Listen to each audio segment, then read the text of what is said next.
उच्च शिक्षा विभाग के पावन मंच पर सभी विद्यार्थियों का हार्दिक अभिनंदन है। विद्यार्थियों में professor Mohit Kumar Dubey, assistant professor physics, government graduate college Aron district Guna. विद्यार्थियों, आज के व्याख्यान का हमारा मुख्य विषय है स्कैटरिंग ऑफ लाइट। आज के व्याख्यान में हम विद्यार्थियों के साथ स्कैटरिंग ऑफ लाइट के बारे में जानेंगे। स्कैटरिंग ऑफ लाइट क्यों होती है उसका कारण बताएंगे। स्कैटरिंग ऑफ लाइट के संबंध में कौन कौन से एग्जाम्पल्स हैं, प्रचलित हैं, उनको बताएंगे, उनका एक्सप्लेन भी करेंगे। इसके साथ साथ हमारे आज का डेली यूज में जो भी इसके स्कैटरिंग के एग्जाम्पल्स यूज होते हैं उनके बारे में हम विद्यार्थियों के साथ अपना ज्ञान साझा करेंगे। तो आइए हम जानें scattering of light. Light can be examined entirely from its source. हम लोग जानते हैं किसी भी सोर्स से जो लाइट निकलती है उसका परीक्षण किया जा सकता है। When light passes from the medium to other medium, say air, a glass और वाटर। जब कोई लाइट की रे किसी मीडियम से किसी अन्य मीडियम में पास होती है, जैसे एयर है, गिलास है, वाटर है, then a part of the light is absorbed by the particles of the medium। तो जो लाइट का कुछ हिस्सा है वो मीडियम के पार्टिकल के द्वारा एब्जॉर्ब हो जाता है, preceded by its subsequent radiation in particular direction। और बचा हुआ जो भाग है वो एक विशेष दिशा में फैल जाता है। This phenomena is termed as scattering of light। इसी को हम कहते हैं scattering of light। यानी जब किसी मीडियम में वन मीडियम से दूसरे मीडियम में लाइट चलती है तो मीडियम में बैठे जो पार्टिकल्स हैं वो अपने नेचर के अनुसार कुछ लाइट रे को एब्जॉर्ब कर लेते हैं और अपने ही नेचर के अनुसार कुछ लाइट रे को स्कैटर कर देते हैं, फैला देते हैं। इस प्रकार लाइट का फैल जाना, किसी दिशा में चला जाना या चारों तरफ बट जाना स्कैटरिंग ऑफ लाइट कहलाता है। The intensity of scattering light depends on the size of particle and wavelength of light। जो लाइट की स्कैटरिंग होती है उसकी जो इंटेंसिटी होती है वो पार्टिकल के साइज और उसकी वेवलेंथ पर निर्भर करता है। यानी कह सकते हैं लाइट की स्कैटरिंग जो है उसके पार्टिकल के आकार पर डिपेंड करती है और लाइट की स्कैटरिंग जो है वेवलेंथ पर भी डिपेंड करती है। विद्यार्थियों को स्कैटरिंग ऑफ लाइट को समझाने के लिए एक एग्जाम्पल लेते हैं जो कि विद्यार्थियों के दैनिक जीवन में यूज होता है। जैसे कि आपको दिख रहा होगा एक रोड पर एक बालक दौड़ रहा है। यह बालक दौड़ते दौड़ते रोड के बीच में आ जाता है। उसे अचानक एक सर्प दिखाई देता है। बालक डर जाता है, सोचता अब क्या करें। तो क्या होगा, हमारे पास लौटने के या जाने के अनेक ऑप्शन हो सकते हैं। जैसे कि आपको दिख रहा है चौराहे पर बालक है तो जाने के 4 रास्ते हो सकते हैं। तो बालक क्या करेगा, इस अवस्था में बालक दूसरे रास्ते को अपनाएगा और रास्ते पर चलते हुए वो उससे पार हो जाएगा। इस प्रकार वो अपना बचाव कर सकता है। यानी हम भी अपने दैनिक जीवन में इस प्रकार लाइट स्कैटरिंग होती है उसी प्रकार अपने पथ से स्कैटर हो सकते हैं। ये दैनिक जीवन में यूज होने वाला स्कैटरिंग ऑफ लाइट का एक एग्जाम्पल है। स्कैटरिंग ऑफ लाइट के टाइप्स बताना चाहेंगे विद्यार्थियों को। तो विद्यार्थियों को स्कैटरिंग ऑफ लाइट के टाइप बताने के लिए हम बताना चाहेंगे कि स्कैटरिंग ऑफ लाइट 2 प्रकार की होती है। नंबर 1 इलास्टिक स्कैटरिंग और नंबर 2 होता है in elastic scattering. Elastic scattering के अंतर्गत हम स्कैटरिंग और लाइट में अध्ययन तो करते हैं, लेकिन इस अवस्था में जो लाइट गिरती है वो एटॉमिक साइज ऑफ पार्टिकल जो है उसका साइज लाइट की वेवलेंथ से भी छोटा होना चाहिए या उसके ऑर्डर का होना चाहिए। इस अवस्था में जो स्कैटरिंग मिलती है उसे कहते हैं इलास्टिक स्कैटरिंग। इलास्टिक स्कैटरिंग के अंतर्गत रियल स्कैटरिंग आती है, डिवाई या माई या मी स्कैटरिंग आती है, तीसरा होता है थॉमसन स्कैटरिंग। तीनों इलास्टिक स्कैटरिंग के टाइप्स होते हैं। दूसरी ओर चलते हैं तो इन इलास्टिक स्कैटरिंग में चलेंगे। इसमें लाइट जो होती है वो एटॉमिक साइज या मॉलिक्यूलर साइज और पार्टिकल से तो कुछ ज्यादा साइज के पार्टिकल पर टकराती है, यानी कह सकते हैं कि लाइट की जो वेवलेंथ है उससे ज्यादा एटम का साइज होता है या कह सकते हैं मॉलिक्यूल का साइज होता है। इस अवस्था में जो स्कैटरिंग होगी उसे बेलॉइन स्कैटरिंग भी कह सकते हैं, रमन स्कैटरिंग भी आती है और कॉम्प्यूटर स्कैटरिंग भी इसके अंतर्गत आती है। यानी हम स्कैटरिंग ऑफ लाइट के टाइप बताना चाहेंगे तो मूलतः दो प्रकार की होती है, एक इलास्टिक स्कैटरिंग, दूसरी होती है in elastic scattering. Elastic scattering तीन प्रकार की होती है, रेल स्कैटरिंग, डेवाई और नी स्कैटरिंग, तीसरा होता है थॉमसन स्कैटरिंग। जबकि इसके विपरीत इन इलास्टिक स्कैटरिंग में चलते हैं तो यह तीन प्रकार की होती है, बेलॉन स्कैटरिंग, रमन स्कैटरिंग और कंप्यूटर स्कैटरिंग के अंदर आती है। विद्यार्थियों की जानकारी को बताना चाहेंगे, रमन स्कैटरिंग जो होती है वो आपकी इंफ्रारेड रेडिएशन के लिए होती है और जो कंप्यूटर होती है वो एक्स रे जो होती है उसकी स्कैटरिंग के संबंध में पढ़ी या समझी जाती है। स्कैटरिंग ऑफ लाइट को समझाने के लिए बताना चाहेंगे, shorter wavelength and high frequency scatter more due to the waviness of the line and intersection with particles.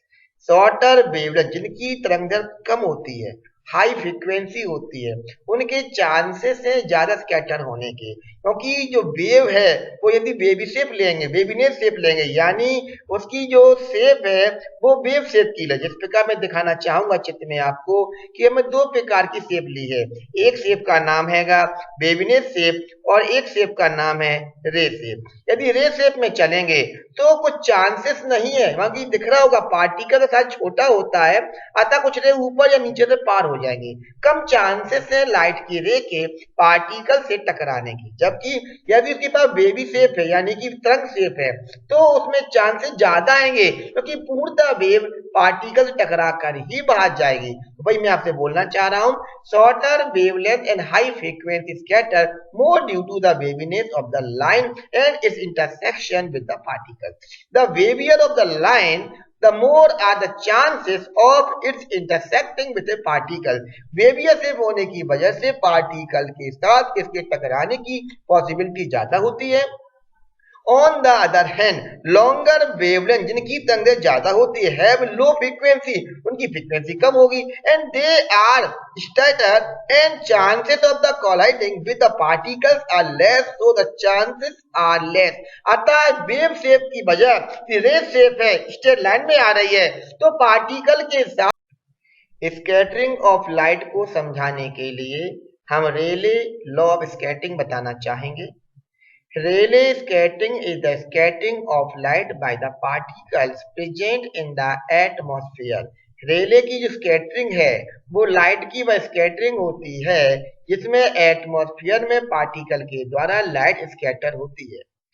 According to Rayleigh scattering law, amount of scattering of light is inversely proportional to the fourth power of the wavelength। रेले कहता है कि जो scattering of light होती है उसकी यह मात्रा या अमाउंट जो होता है वेवलेंथ की 4 पावर के इनवर्सली प्रोपोर्शनल होता है।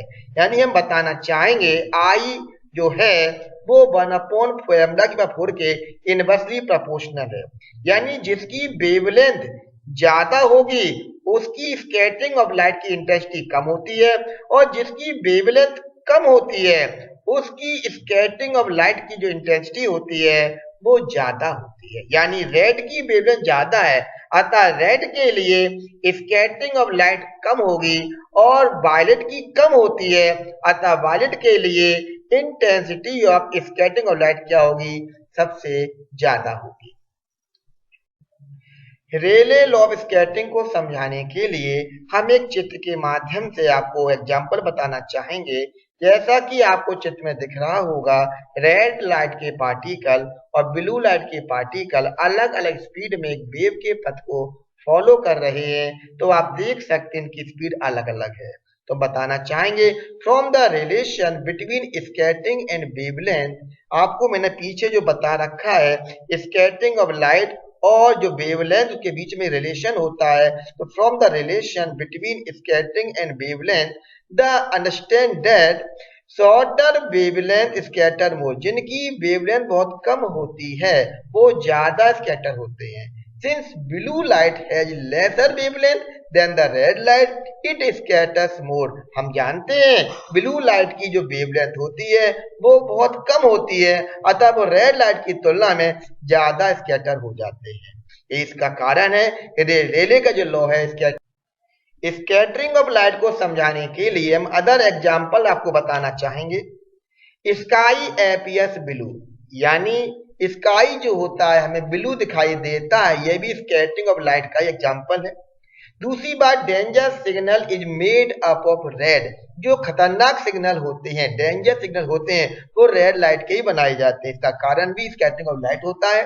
तीसरा बताना चाहेंगे, sky appears white in Noon time, जो दोपहर के समय आकाश होता है वो सफेद दिखाई देता है, इसका कारण भी स्कैटरिंग ऑफ लाइट ही होती है। चौथा एग्जाम्पल है, sun appears red at the time of sunrise and sunset, सूर्योदय सूर्यास्त के समय सूर्य के आसपास का जो वातावरण और सूर्य है वो हमें रेडिश यानी लाल रंग का, लालमा टाइप का दिखाई देता है, तो कारण भी स्कैटरिंग ऑफ लाइट ही है। पांचवा एग्जाम्पल बताना चाहेंगे, क्लाउड्स एपियर्स व्हाइट, जो बादल होते हैं वो सफेद दिखाई देते हैं, इसका कारण भी स्कैटरिंग ऑफ लाइट ही होती है। और छठवां बताना चाहेंगे, sky appear black in the absence of atmosphere, यानी वायुमंडल या वातावरण के अब्सेंस में जो आकाश है वो हमें काला दिखाई देता है, इसका कारण भी स्कैटरिंग ऑफ लाइट है। तो हम बताना चाहेंगे, इनके एग्जाम्पलों को एक एक करके समझाएंगे। आप आइए देखें, समझें कि इनके क्या कारण हो सकते हैं। अब हम विद्यार्थियों को एक एक करके सभी एग्जाम्पल्स को समझाएंगे। हमारा पहला एग्जाम्पल था, स्काई एपियर्स ब्लू, यानी आकाश नीला क्यों दिखाई देता है। विद्यार्थियों के मस्तिष्क में क्वेश्चन उठता है कि आखिर हमें आकाश नीला क्यों दिखाई देता है। हम बताना चाहेंगे, when white light from sun enters the earth atmosphere, जब प्रकाश सूर्य का अर्थ के एटमॉस्फेयर में एंटर करता है, it gets scattered in different direction, तो क्या होता है वो अलग अलग दिशा में स्कैटर हो जाता है। By the gaseous molecules present in the earth atmosphere, जो कि अर्थ के एटमॉस्फेयर में गैस के मॉलिक्यूल्स होते हैं, उनकी वजह से प्रकाश जो है अलग अलग दिशा में स्कैटर हो जाते हैं। हम जानते हैं blue light of short wavelength is scattered more as compare to the red light, यानी रेड लाइट की तुलना में जो वायलेट या ब्लू लाइट होती है उसकी जो वेवलेंथ होती है शॉर्टर होती है, अतः उसका स्कैटरिंग सबसे ज्यादा होती है रेड लाइट की तुलना में। इसके अलावा the predominant colour of sunlight is the shorter wavelength region blue, हम जानते हैं सबसे अधिक प्रभावशील जो हमारी सनलाइट का कलर है वो ब्लू कलर ही होता है, जो कि शॉर्टर वेवलेंथ रीजन में पाया जाता है। इसलिए कह सकते हैं blue light scatter reach our eye due to which sky opposite to the sun is seen blue, यानी आकाश सूर्य की अपोजिट दिशा में हमें नीले रंग का दिखाई देता है। इसका मेन कारण रेले लाइट स्कैटरिंग के द्वारा ब्लू लाइट की सबसे ज्यादा विद्यार्थियों को दूसरे example danger signal is made up of red को समझाना चाहेंगे। विद्यार्थियों के मस्तिष्क में क्वेश्चन उठता होगा, आखिर डेंजर सिग्नल लाल रंग के क्यों बनाए जाते हैं। हमने अक्सर देखा भी है कि डेंजर सिग्नल इस प्रकार का सब चित्र में दिख रहा है, इस प्रकार लाल रंग का दिखाई देता है। इसका कारण क्या है तो बताना चाहेंगे, wavelength of red colour is maximum as compare to other colour in the visual part of the spectrum. Spectrum जो सूर्य के प्रकाश का होता है उसमें जो रेड लाइट होती है उसकी वेवलेंथ अन्य लाइट के कलर की तुलना में सबसे ज्यादा होती है। According to Rayleigh law of scattering, Rayleigh का लॉ कहता है intensity of scattering is inversely proportional to the fourth power of the wavelength, यानी जो लाइट की इंटेंसिटी होती है स्कैटरिंग की वो वेवलेंथ की 4 पावर के इनवर्सली प्रोपोर्शनल होती है। तो हम कह सकते हैं कि लाल की जो वेवलेंथ है सबसे ज्यादा होगी, अतः इसकी स्कैटरिंग सबसे कम पाई जाएगी और अन्य लाइट की स्कैटरिंग इसकी तुलना में ज्यादा हो जाती है। यही वो कारण है कि रेड लाइट के सिग्नल हमारी आंखों तक सबसे जल्दी पहुंच जाते हैं। इसीलिए हम कहते हैं डेंजर सिग्नल लाल रंग के ही बनाना चाहिए। इसके अलावा एक एग्जाम्पल और भी आपने देखा होगा, सड़कों के लगी बत्तियों में जो रेड लाइट की बत्ती होती है वो स्टॉप के लिए यूज की जाती है। क्यों? आपको मालूम है, रेड लाइट फॉर डेंजर, क्योंकि वो अलग से दिख जाए, अतः कोई दुर्घटना ना हो सके, इसीलिए हम रेड लाइट सिग्नल को सड़कों के किनारे यूज करते। इसका मेन कारण स्कैटरिंग ऑफ लाइट ही होता है। अब हम विद्यार्थियों को अगला एग्जाम्पल समझाना चाहेंगे। सन appears red at the time of sunrise and sunset, यानी सनराइज सनसेट के समय सूर्य के आसपास का जो वातावरण है या सूर्य है वो हमें लाल दिखाई देता है। क्यों? विद्यार्थियों के मस्तिष्क में एक क्वेश्चन उठता है, इसका कारण बताना चाहेंगे कि आखिर क्या कारण है कि सूर्योदय सूर्य समय सूर्य के आसपास का वातावरण सूर्य हमें लाल दिखाई देता है। तो आइए जाने। At the time of sunrise and sunset, सूर्योदय सूर्यास्त के समय the ray reach longer distance in the atmosphere, सूर्य हमसे बहुत दूरी पर होता है, लगभग 180 पे मान सकते हैं, अतः सूर्य से आने वाली किरणें बहुत अधिक दूरी तय करती हैं। And most of the blue colour is scatter almost away, और जो सबसे कम तरंग दैर्घ्य की लाइट होती है ब्लू या वायलेट की, वो पूर्णतया स्कैटर हो जाती है, यानी वातावरण फैल जाती है।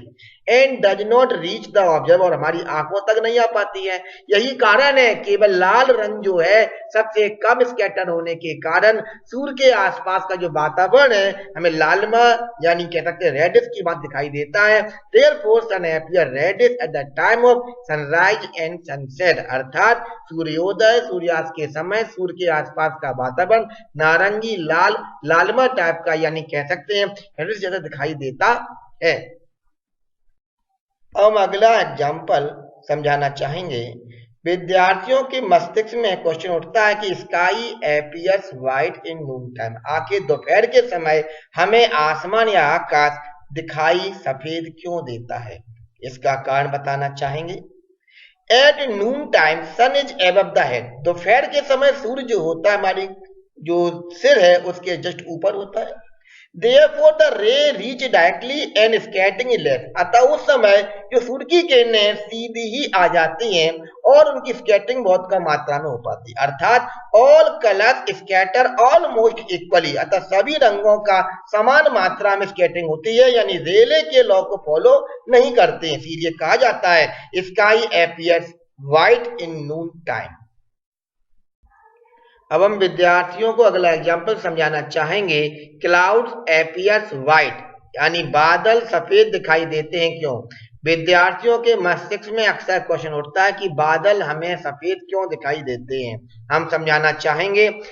Large particle like dust and water drops present in the atmosphere, हमारे वातावरण में अधिकांश मात्रा में कुछ ऐसे पार्टिकल होते हैं जैसे धूल है, पानी की ड्रॉप्स हैं, ये हमारे इन्वायरमेंट में एटमॉस्फेयर में पाई जाती हैं। Do not scatter the light, जो कि लाइट का स्कैटरिंग नहीं करती हैं। They scatter all the colours almost equally, इसके द्वारा सभी रंगों का जो स्कैटरिंग है सब समान होती है, यानी रेले के लॉ को फॉलो नहीं करती हैं। Thus the clouds are generally white, यही वो कारण है कि हमें बादल सफेद दिखाई देते हैं, यानी बादल का सफेद दिखाई देने का कारण क्या है? रेले स्कैटरिंग लाइट का ओबे ना करना है। हम विद्यार्थियों को अगला एग्जाम्पल समझाना चाहेंगे। Sky appears black in the absence of atmosphere, यानी वातावरण के अब्सेंस में जो आकाश है वो काला दिखाई देता है। इसका कारण क्या है बताना चाहेंगे। जैसे स्पेस देखा होगा वो भी दिखाई देता काला, इसका क्या कारण है? तो देखिए, if there would have been no atmosphere, यदि हमारे आसपास कोई वातावरण नहीं है, कोई एनवायरमेंट नहीं है, क्या कोई वायुमंडल नहीं है, the sky would have appears black, तो आकाश हमें काला ही प्रतीत होगा। Because no scattering take place, क्योंकि यहाँ पर लाइट की कोई स्कैटरिंग नहीं हो पाती, क्योंकि इन्वायरमेंट ही नहीं है। स्कैटरिंग होने के लिए पार्टिकल चाहिए, लाइट तो आती है कि पार्टिकल के अब्सेंस में उनकी स्कैटरिंग नहीं हो पाती है। आपने अक्सर देखा होगा पैसेंजर जो होते हैं जो हवाई जहाज में ऊंची उड़ान उड़ते हैं तो ऊंचाई पर वायुमंडल की मात्रा कम होती है, इसलिए वहां भी हम कह सकते सकते हैं अपने जो यात्री उनको आसपास का जो एनवायरनमेंट या आकाश है काला प्रतीत होता है। इसके अलावा एक बात और बताना चाहेंगे, स्पेस में देखा होगा जो एस्ट्रोनॉट्स होते हैं उन्हें भी आकाश जो है काला प्रतीत होता है। उसका कारण भी यही है कि स्पेस में भी एनवायरनमेंट ना होने के कारण लाइट का स्कैटरिंग नहीं हो पाती है। अतः हम कह सकते हैं कि यदि हमारे आसपास एटमॉस्फेयर नहीं है तो हमें आकाश काला दिखाई देगा। अब हम विद्यार्थियों के साथ एक क्वेश्चन शेयर करना चाहेंगे। यह क्वेश्चन कर्नाटक में आईआईटी में पूछा गया है। यह क्वेश्चन कुछ इस प्रकार से है कि when sunlight is scattered by atmospheric atoms and molecules, the amount of scattering of light of wavelength 440 nanometer is A। यानी स्कैटरिंग ऑफ लाइट जो है वो 440 नैनोमीटर वेवलेंथ की है, उसकी इंटेंसिटी ए है और amount of scattering of for the light of wavelength 660 nanometre आपको ज्ञात करना है कितनी इंटेंसिटी रखेगी।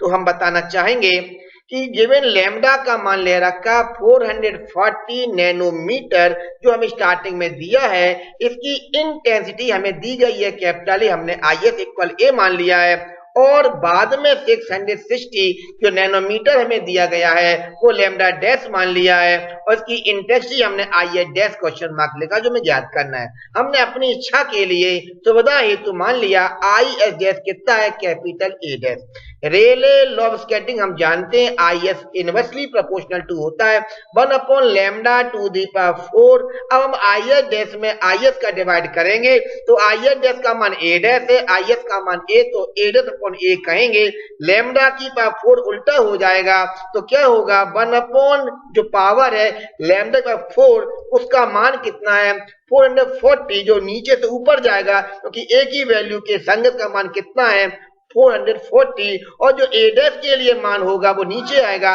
660 नैनोमीटर। 0 से 0 कटेगा, 22 2 या होते हैं 44, 22 3 या होते हैं 66 तो 2 अपॉन 3 की पावर 4 आएगा, 2 की पावर 4 होता है 16, 3 की पावर 4 होता है 80 यानी लगभग 16 पंचे 80 होगा यानी 1/5 आएगा। यानी हम कह सकते हैं इसका मान आएगा ए डैश बराबर ए अपॉन 5 यानी हमारा उत्तर सही होगा। विद्यार्थियों के साथ डेली लाइफ में यूज होने वाले अन्य एग्जाम्पल शेयर करना चाहेंगे।